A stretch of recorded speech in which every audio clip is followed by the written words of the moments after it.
Hello, welcome to Virgo Philippines. So, ito yung reading natin for Virgo. Sun, Moon, Rising, Venus, Jupiter, Virgo.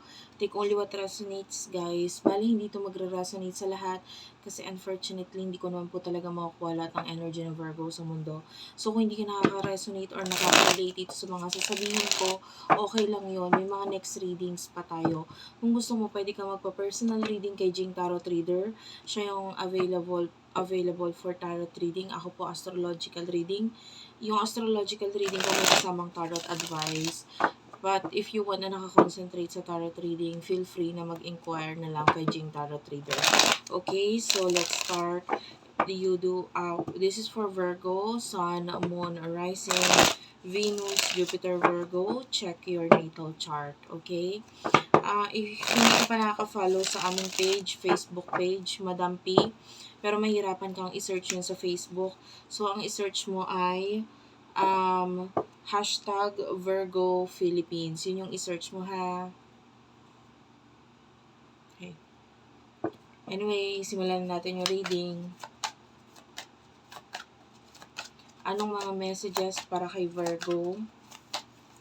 Para kay Virgo. By the way, madalang ako mga pag-read lately. Pasensya na po. Marami po kasing nagpabook ng personal reading sa akin. Nagpapasalamat po ako. Sa personal reading, um, yung iba kasi kahit nakapagpa-personal reading na sila ng ng, like for example, career yung una nila ni pinaread. So, magbubuk ulit. So, talaga nadadagdagan siya, nadadagdagan. So, I'm very thankful for those people na kinoconsider ako as their guide. So, anyway, the Emperor, the Queen of Coins, Taurus, Virgo, Capricorn. Ayan, ito yung main energy mo. So, ito, wait lang guys.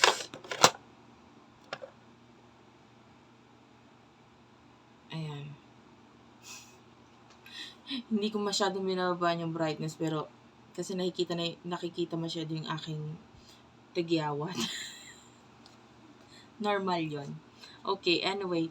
Queen of Pentacles and the Emperor. Taurus, Virgo, Capricorn, Aries energy. Ayan, this is your energy. Nakikita natin ito as an energy of a person na magaling, matalino, madiskarte sa buhay. Maybe you're building something sa buhay mo ngayon with the Emperor. Ayan, this is Aries energy. I mean, you have the quality of being a leader, characteristics of being a leader. Tapos nakikita natin marami ang nag-acknowledge sa'yo bilang someone na tinitingala ka kasi talagang meron ka ng mga achievements sa buhay mo ngayon na nagiging dahilan para sa mga taong to na i-consider ka nila as their inspiration.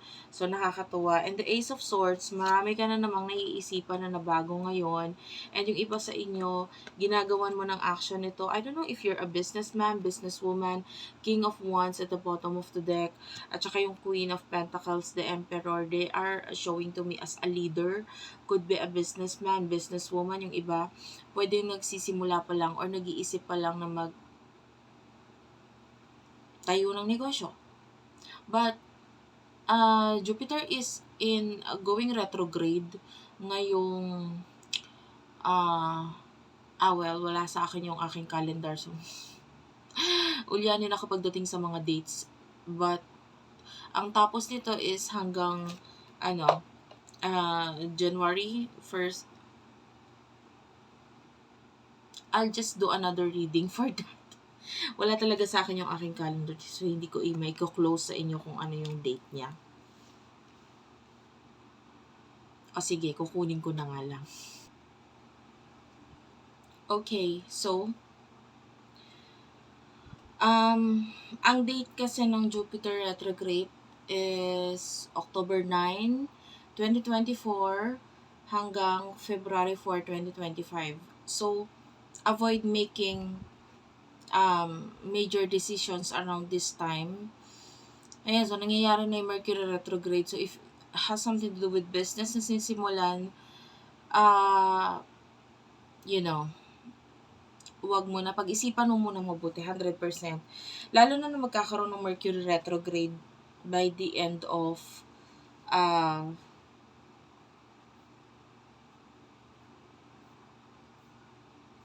Wait lang.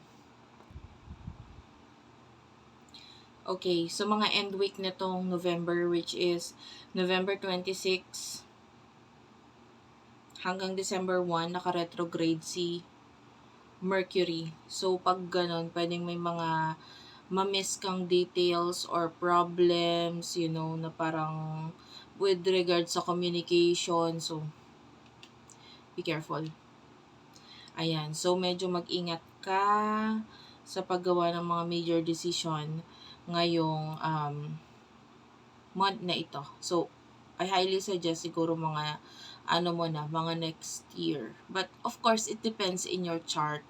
Pero yung retrograde kasi, hindi siya advisable to make financial decision. No? Pero, yung iba, kasi retrograde is parang pagbalik about something in the past. So, pwedeng if this is a past career na pwedeng bumalik sa buhay mo, magpakita, mag-resurface. So, maybe this is a message na i-reconsider mo yon, tignan mo yon, i-reassess mo yon. Might be may mga kailangan baguhin with regards sa iyong business, sa iyong career. So, yeah. So, yun yung binanggit ko kasi medyo yung energy mo, you are the kind of person na maayos pagdating or I'm not saying na may pagkaloka-loka ka, but you are someone na medyo leadership, may pagka-leadership abilities, and maybe you do have a business or planning to have a business. Ayan. So, yun yung message para sa ito. Wait lang. Uminom lang ako ng tubig, tsaka na-skin damit ko. I need to feel pretty ngayon kasi ginagawa ko tong reading na to while full moon is in Taurus, no? Full moon to habang ginagawa ko. And Taurus kasi is a sign for, ang ruling planet niya is Venus, which is a planet for love and beauty. So, yung iba, might be merong mga babaguhin, sisimulan, or babaguhin na may kinalaman sa home, or may kinalaman sa iyong possession, may kinalaman sa money, may kinalaman sa iyong beauty. So, and because it's full moon, so, ayun yung feeling ko na parang ayusin yung sarili ko. So, diba? Kasi recently hindi na ako nakakapag-ayos masyado dahil, more on private reading. So, anyway, okay lang yun. Just sharing with you guys. Na-miss ko kayo. Na-miss ko yung mga kakulitan nyo sa comment section. Sana mag-comment kayo dyan. Natutuwa ako. Very at home ako sa Virgo at saka dun sa Libra. Natutuwa kasi ako sa mga comment nyo. Parang yung lalo na yung mga madadalas mag-comment sa akin, feeling ko pamilya ko na kayo. Kaya pag hindi ko nakikita yung comment nyo sa araw-araw, parang nalulungkot din ako doon. Anyway. Okay. The Death card is here. This is Scorpio energy. This is your person. The Hermit. So, pwedeng meron siyang Scorpio or Virgo energy din sa chart niya. So, you do have this. This is your sign, Virgo, the Hermit. So, pwedeng yung person mo is also a Virgo o meron siyang chart sa chart niya na Virgo. Virgo, Scorpio. Knight of Pentacles is here. Taurus, Virgo, Capricorn. And I don't get it. Bakit? Sa nakikita ko parang hindi kayo magka-level nitong taong to. Medyo, siya, pag ikukumpara mo yung sitwasyon niya, buhay niya, or siya mismo sa'yo, siya, parang medyo magkalayo kayo, no? And maybe there's an ending na nangyayari. I don't feel like sa inyo, maybe sa side niya, kasi wala akong nararamdaman. Wala akong nararamdaman sa'yo, so parang wala kang pakialam, ano to? Parang ganon. So, this could be a person na pwedeng may nagkakaroon ng ending sa side niya, pero ikaw focus ka sa sarili mo, sa mga ginagawa mo sa buhay, sa mga tao sa paligid mo, tapos yung person mo is like, I'm not okay right now, Knight of Pentacles. And ito, nahihiya siyang lumapit sa'yo being you are the queen, tapos ikaw yung emperor, 'di ba? Parang ang taas-taas mong klase ng tao. Tapos ako knight lang ako, bakit ako sa'yo lalapit, nakakahiya. Parang gano'n. So may hiya din itong person na to. And then there's this death card, so there's an ending na nangyayari dito sa person na to. And the tower is at the bottom of the deck. Maybe ending of pwedeng may kinalaman sa kanyang finances, career, pwedeng gano'n. So anyway, this person is not happy. Ano yung mga emosyon ninyo sa isa't isa ng person nito? Ano yung emosyon ninyo sa isa't isa ng person nito?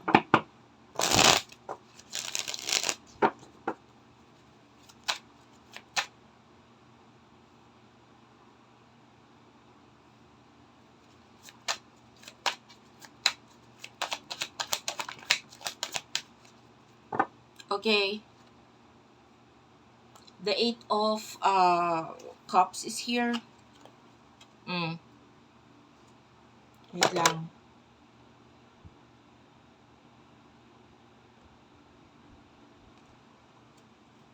Wait lang, guys.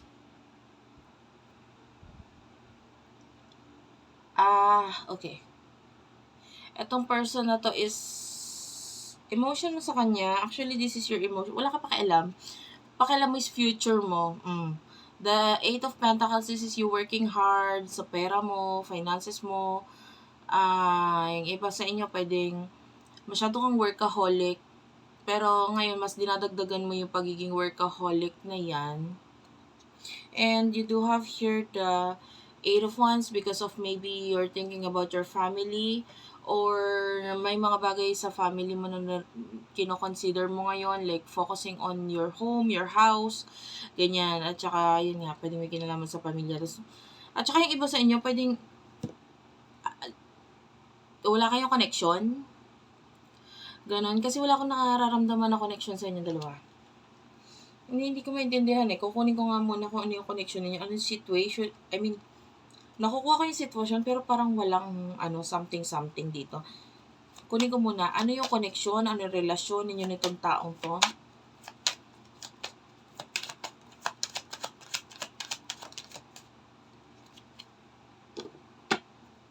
Ten of Pentacles.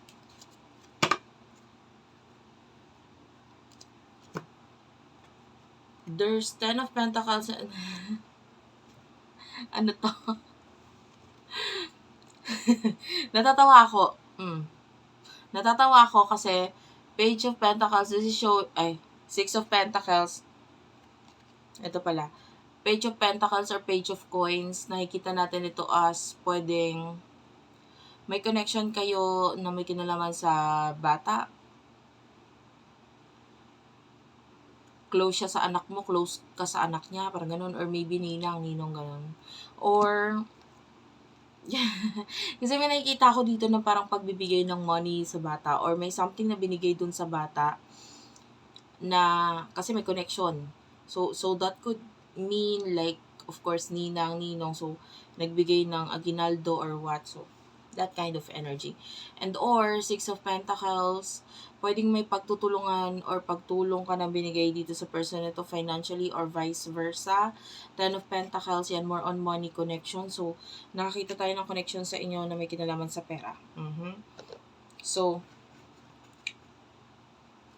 yon. Sa ngayon, wala talaga tayo nakuhang may kinalaman sa emosyon or what. Ano namang emosyon niya para sa'yo?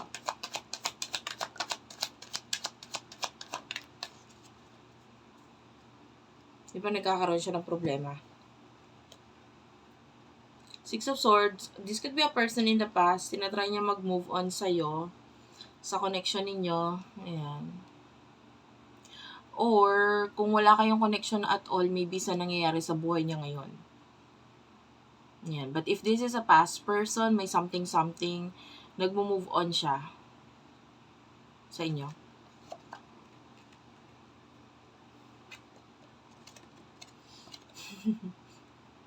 Tatawa lang ako kasi parang Honestly, I don't feel good or okay. And I don't feel confident sa itsura ko ngayon. Malapit na ang aking, alam mo yon, pwede ba sabihin? Basta yon yung sa babae lang nakakaalam. Yon. And kaya ako may tagyawat. So, I don't feel good, I don't feel pretty, but gagawin natin yung reading. Ayan na. Six of Cups. Cancer, Scorpio, Pisces. Emotion nitong person na to is like, may kinalaman sa past. Gusto niya yung, if this is a person in the past, na may naging connection sa inyo, pwedeng nakikita niya or nare-realize niya kung ano yung meron sa connection ninyo na nagiging dahilan sa kanya para, alam mo yun, magkaroon ng feeling na sana mabalik ko yung nakaraan. Ganun. Pero masyadong maraming nangyayari sa buhay niya para mag-focus masyado doon sa may kinalaman sa nakaraan ninyo. So, kung wala naman naging past or whatsoever sa inyo, walang naging connection ng love, etc. So, itong taong to, lumabas lang siya dito sa reading mo as a 7 of Coins. So, this person is thinking about money and pwedeng naiisip ka niya because of money.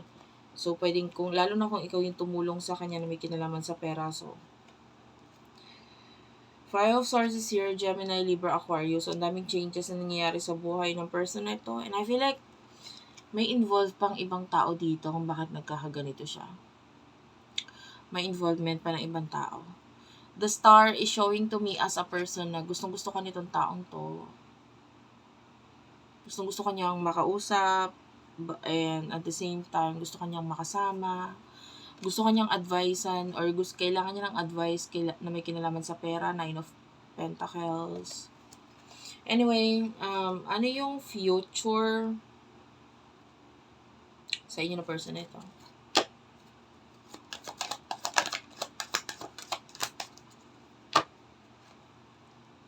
Eight of Swords, Ace of Wands, the Strength card.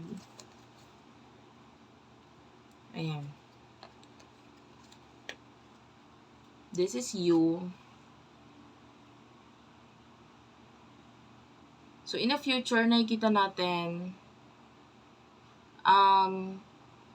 regarding sa kanya, wala tayong nakikita dito, but rather ikaw, there's a new beginning sa'yo, and I feel like in the future, hindi ka na ganun magiging open sa iba.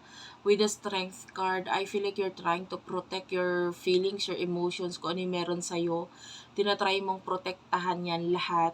Kasi, ang dami mo ng experience sa buhay eh. Parang hindi mo na kayang magpaloko pa ulit or masaktan pa ulit. So, in the future, alam mo ngayon pa lang, nakikita na natin na talagang you are being more mature emotionally at saka sa buhay, yung paningin mo sa buhay, yung mga paningin mo sa mga tao sa paligid mo. Maybe in the past, tinatry mong i-please sila. Yung parang sila na lang. Pero in the future, nakikita natin hindi. Wala nang pakialam sa inyo. And with the Eight of Swords, nakikita natin yung energy mo that you're being, hindi welcoming na energy. Pero okay lang yun. I can say the more na ikino-close mo or the more na iniingatan mo yung sarili mo, yung mga bagay na mahalaga sa'yo, I can see the Knight of Cups coming, which is, could be a person, could be an opportunity na kusang dadating sa buhay mo. Kasi, I don't know, the more you love yourself, the more na na-attract mo yung mga taong magbibigay ng right love or right na attention, tamang attention para sa'yo. And, so yun, just love yourself. In the near future, for your person, for the person that you're dealing with, you do have your Justice card. This is Libra energy. By the way, yung iba sa inyo, pwede may mga harapin kang legal matter in the near future. So, be mindful of that. The Sun and the Page of Cups. I feel a different energy dito. Pwedeng hindi ito yung kakonect mo. In the near future, there's this person Showing to me as the Knight. Kanina pa siya Knight na siya kanina. Knight of, ano yun? Knight of Pentacles, ngayon Knight of Swords. So, I can see mga actions na gagawin na may kinalaman sa kanyang priority. Or, ang tawag dito, mga responsibilidad niya sa buhay. Mga taong kailangan niya munang asikasuhin or ayusin. And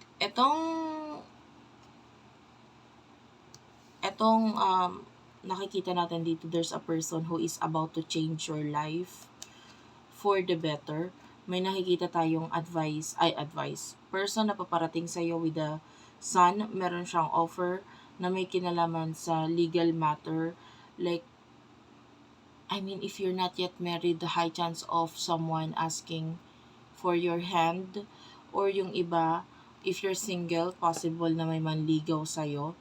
And yung iba, there's someone here na, if you are in a relationship, a deeper level of commitment, pwedeng ganon, papuntang marriage. And then yung iba naman sa inyo could be an offer of alliance, may kinalaman sa pera. Like for example, partnership sa business or makakatulong sa negosyo mo para maging mas maayos, maging mas maganda ito. Okay. And this person is showing as the King of Swords. Guys,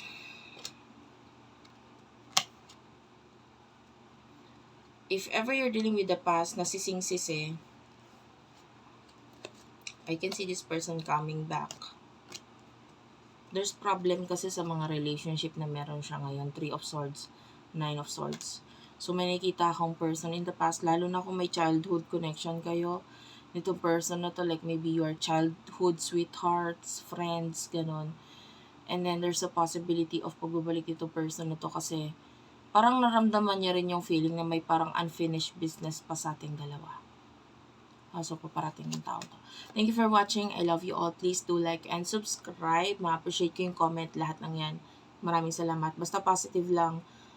Wala akong masyadong wala akong masyadong ganap dun sa mga nagne-negative comment. Kaya, dinidelete lang sila or hina-hide na lang sila forever. Like, hindi na kayo pwede mag-comment ulit. So, huwag na kayo magtangkang mag-negative comment kasi hindi na kayo makaka-comment ulit. And, I love you all. Thank you for watching. And bye-bye.